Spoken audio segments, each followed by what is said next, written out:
السلام عليكم شباب، عاملين ايه؟ النهارده انا جاي اكلمكم في 10 حاجات لازم ما تعملهاش ان شاء الله لما تيجي الامارات. تبتعد عنها تماما لانها هتضرك وهتعمل لك مشكله، خصوصا انت في بدايه مشوارك هنا في الامارات وانت بتدور على شغل، سواء ان شاء الله لما تلاقي شغل او ان انت لسه بتلاقي شغل.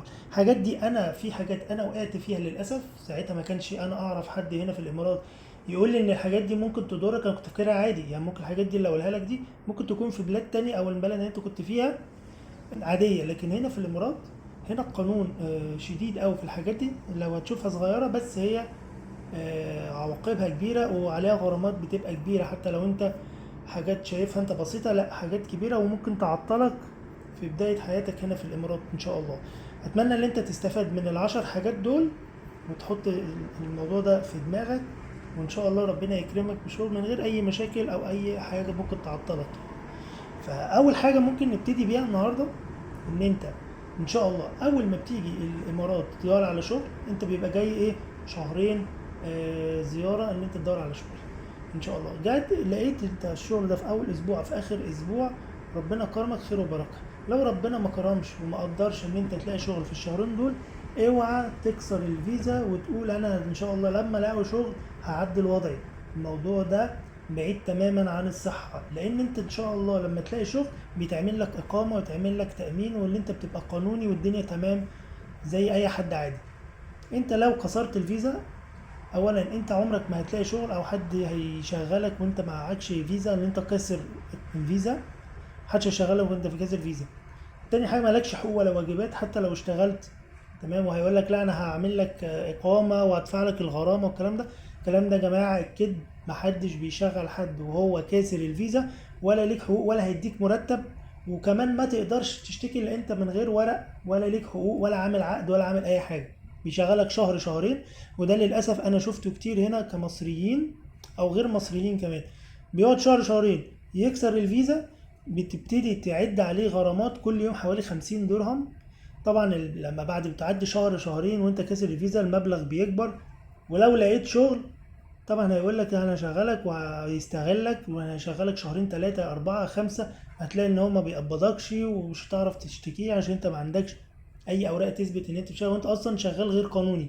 فانت لو اشتكيته يبقى تشتكي نفسك، فانت هتبهدل نفسك على الفاضي وهتخلي الناس تستغلك وانت في غنى عن الموضوع ده. وطبعا انت مش هتلاقي تصرف، الموضوع هيتصعب عليك وهتلاقي غرابة توصل للابعاد. انت لو اتمسكت وما دفعتش الغرامه هي هتتسجن، وبرضه يعني لما تطلع بره الامارات هتستبعد 5 سنين لان انت كسر فيزا. فانت يا اما الحل اللي انت لو ما لقيتش شغل لا قدر الله في خلال الشهرين، يا اما تجدد الاقامه عن طريق شركه السياحه اللي انت جاي عن طريقها، تجدد شهر او شهرين كمان على حسب. يا اما ترجع تاني اللي انت جاي المفروض جاي بتذكره ذهاب وعوده، فانت بترجع بتذكره العوده اللي هو اخر يوم في الفيزا، اللي هو اخر يوم ان انت شهرين اخر يوم بترجع عادي في الطياره. وممكن ان شاء الله بعد شويه يعني شوف ايه النواقص اللي كانت عندك او ايه القصور، بعد كده انت تنمي نفسك تاني وترجع تاني عادي قانوني بفيزا جديده، فيزا سياحه عادي، وتدور على شغل عادي. لكن اوعى تقعد من غير اقامه او من تكسر الفيزا هنا في الامارات، عشان الموضوع ده فعلا كبير قوي يا جماعه وتاخد ابعاد 5 سنين، فبلاش. تاني حاجة يا جماعة من الحاجات اللي انت لازم ما تعملهاش هنا في الامارات، ان انت مثلا تبقى ماشي في الشارع او في مكان مغلق او في مطعم او اي مكان يعني، اوعى تصور اي حد بدون علمه، تمام؟ يعني انت ماشي كده تصور حد ومثلا تنزلها على السوشيال ميديا او يعرف اللي انت صورته والصورة او الفيديو ده موجود على تليفونك. القانون هنا شديد قوي قوي في الموضوع ده، ان هو ممكن يحبسك ويعملك غرامة. طبعا يعمل فيك بلاغ ان انت بتصوره بدون علمه. الموضوع ده هنا ممنوع تماما، ان انت بتصور اي حد بدون علمه ويكون عندك الفيديو ده او التصوير او الصور يكون عندك على الموبايل. دي فيها مشكلة كبيرة جدا وممكن توصل للحبس وغرامة كمان مع الحبس. فابعد عن الموضوع ده تماما. ممكن تلاقي الموضوع ده عادي بالنسبة لك في اي حتة، لكن هنا الموضوع ده فعلا ما فيهوش هزار. اوعى تصور حد بدون علمه عشان دي فيها مشكلة كبيرة قوي بالنسبة لك. تالت حاجة معانا يا جماعة التدخين. التدخين هنا يا جماعة مش مسموح في أي مكان، يعني مش في أي مول أو أي حتى في الشارع كمان. هنا الأماكن في أماكن مخصصة للتدخين، هتشوف كده يفض في أي مكان سواء في الأماكن العامة أو الأماكن المغلقة. هو عموما الأماكن المغلقة هنا في الإمارات تقريبا 99% ممنوع فيها التدخين، تمام؟ لكن الاماكن العامه بتلاقي هنا يفط كده معينه على جنب بيبقى فيها مناطق مخصصه للتدخين. تمام. حتى المولات هتلاقي كده مكان او غرفه كبيره كده موجوده للمدخنين فقط، علشان بيبقى مثلا بيبقى في اطفال او في اماكن سيدات او حوامل، ما ينفعش ان هم ايه يبقى المكان يكون فيه دخان او حد بيشرب سجاير، فهو ممنوع التدخين في الاماكن العامه. لكن هتلاقي موفرين بقول لك اماكن للتدخين، يعني مكتوب لوحات مكتوب عليها، وما ينفعش تمشي كده وتدخن عادي في الشارع يعني. تمام. ولا حتى ترمي اعباء السجاير، عقاب السجاير يعني على الارض. تمام. والكلام ده برضو لاقل من 18 سنه بيبقى عليه غرامه ان هو ما يشربش سجاير. فكل ده عليه غرامات كبيره قوي في الامارات. والموضوع ده فعلا هو مفيد. انا شايف ان هو بالنسبه لي الموضوع ده، انا لو خارج بعيلتي والكلام ده في اي مول او اي اماكن مغلقه او حتى الاماكن العامه، انا ما بحبش مثلا ان ولادي او مراتي ان انا اشوف ان هم بيشموا الدخان ده او بيبقى فيه تدخين سلبي. فالموضوع ده فيه احترام للناس بطريقه كبيره جدا يعني. ده انا بحترمه هنا في الامارات بشكل عام يعني.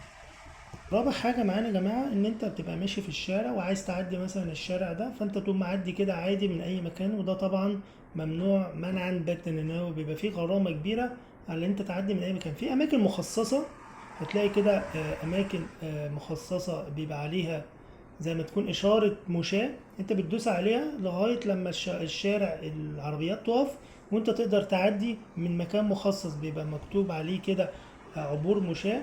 ما ينفعش تعدي من نص الشارع كده او العربيات تعدي كده وتلاقي مثلا واحد بيعدي من الشارع، فده خطر جدا. فعشان كده هم مخصصين اماكن معينة اللي انت بتعدي منها، بتدوس على الاشارة، الاشارة بتوقف العربيات اللي جاية، فتقوم انت معدي. وده موجود على كل الشوارع في الامارات كلها يعني. فممنوع ان انت تعدي اماكن غير مخصصة لعبور المشاة. دي غرامة تقريبا من 200 ل 300 درهم تقريبا في الحدود دي من البلدية يعني. فامنع عن الموضوع ده يعني، خلي بالك من الموضوع ده. رقم 5 يا جماعة، دي برضو مهمة جدا جدا، وانت ممكن اصلا يعني تفتكرها الموضوع عادي، لكن الموضوع هنا القانون بيعاقب عليه عقاب شديد يعني. ان انت ممكن تهزر مع حد على السوشيال ميديا، او تبعت مسج لحد مثلا، او حاجه على الواتساب فيها شتيمه او فيها هزار زياده او اي حاجه من الكلام ده.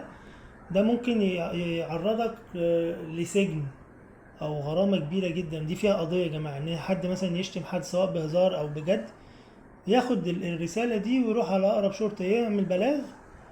واللي شتم ده او عمل الموضوع ده على السوشيال ميديا او الواتساب او اي رساله يعني عموما، بيجيبه ويتعمل له قضية ويتعمل له غرامة وحبس وحوار كبير قوي يا جماعة.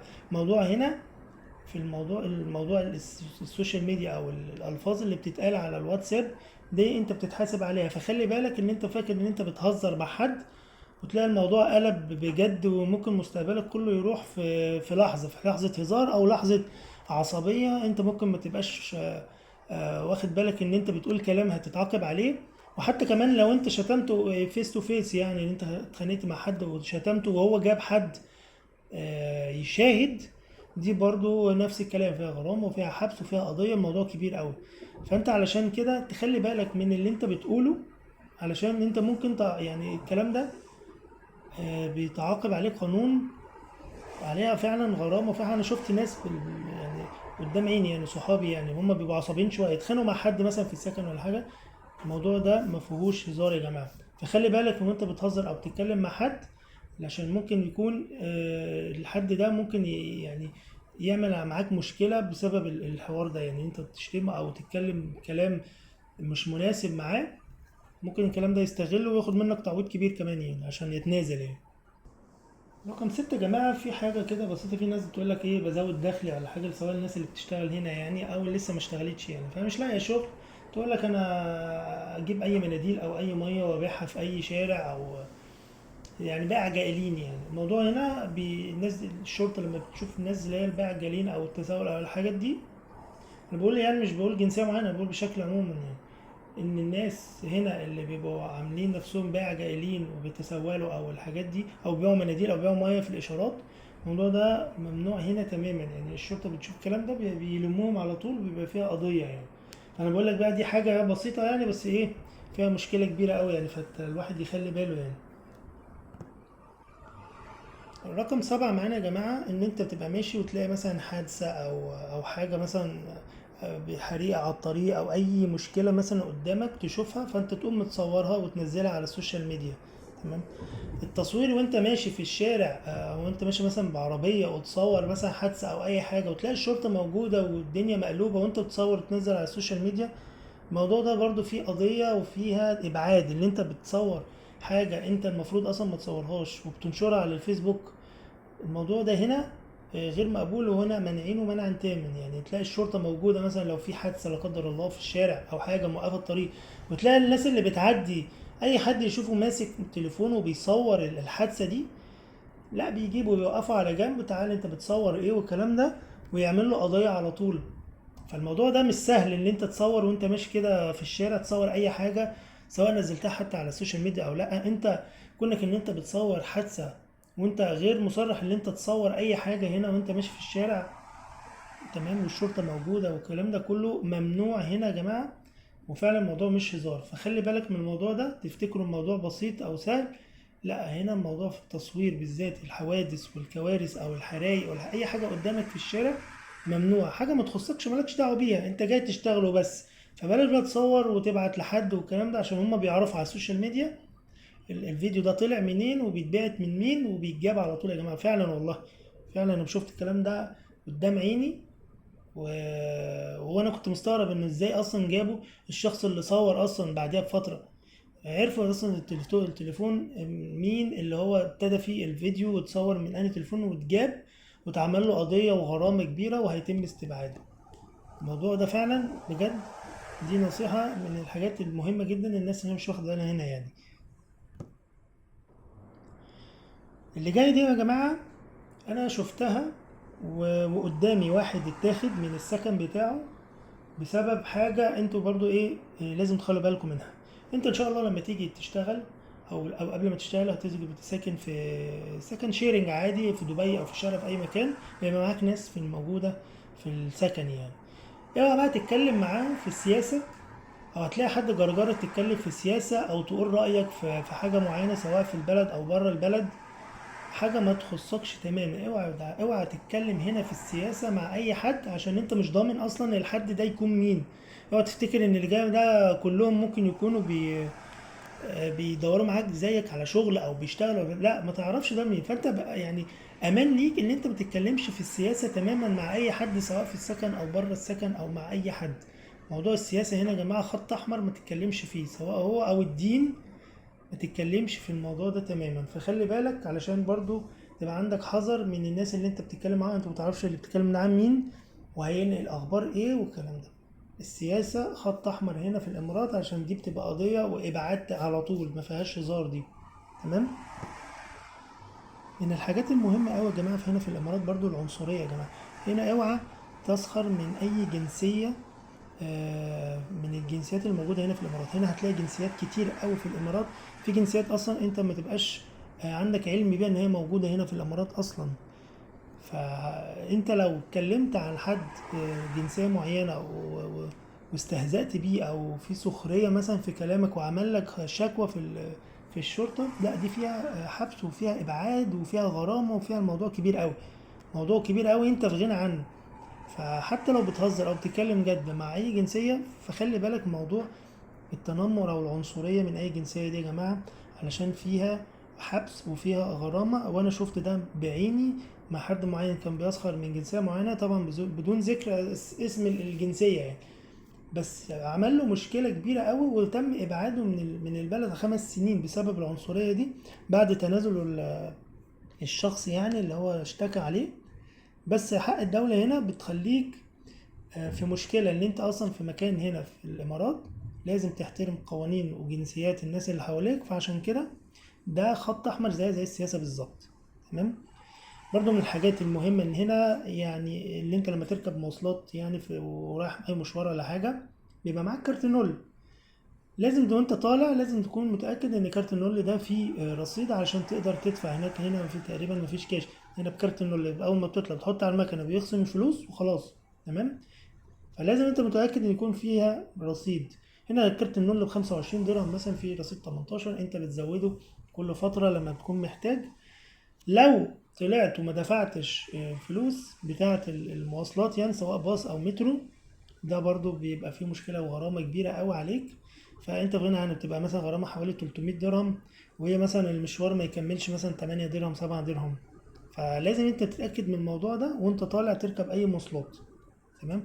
برضو بمناسبة المواصلات، اوعى تاكل لبانة او تاكل اي حاجة عموما في المترو او وسائل المواصلات، بس خصوصا المترو يعني. اللبانة والاكل او الشرب او الحاجات دي كلها ممنوعة، وبرضو فيها غرامة زيها زي مثلا التذاكر اللي انت بتشتريها. الموضوع ده مهم جدا يا جماعة، عشان دي انا وقعت فيها بصراحة.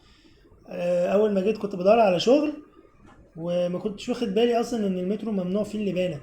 تمام. بس هتلاقي ناس بيبقى فيه طبعا الار تي اي تقريبا او حاجه، بيشوف اي حد مثلا بياكل حاجه او بياكل لبانه ممنوع. تلاقي حتى المكان نضيف، وكل المكان بيبقى فيه يفط كده ممنوع تاكل لبانه او ممنوع تاكل عموما اي حاجه. انا ما خدتش بالي طبعا، لسه جديد. فدي من الحاجات اللي انا وقعت فيها، ودفعت حوالي غرامه 200 250 دولار، مش فاكر يعني، الكلام ده من 8 سنين. فعشان كده انا بقول للناس الجديده اللي جايه، خلي بالك من الموضوع ده.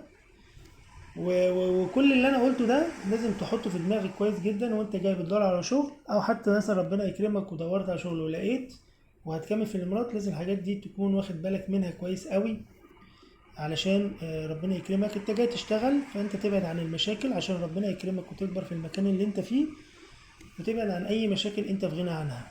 فده حاجة كده ايه، فيديو ملخص سريع كده للحاجات اللي انا بتكلم عليها هنا في الامارات، الحاجات اللي انت تبتعد عنها. وان شاء الله الحاجات اللي انت المفروض تعملها هعملها في فيديو لوحده يعني مخصص، حاجات اللي انت اول ما تيجي الامارات لازم تعملها، هتسهل عليك الدنيا بشكل كبير هنا في الامارات. ده كان فيديو النهاردة. طبعا لو اي حد عنده استفسار او اي حاجة عايز يسأل عليها، سيبها لي في الكومنتات وانا هرد عليه. واشوفكم الفيديو الجاي. يلا سلام.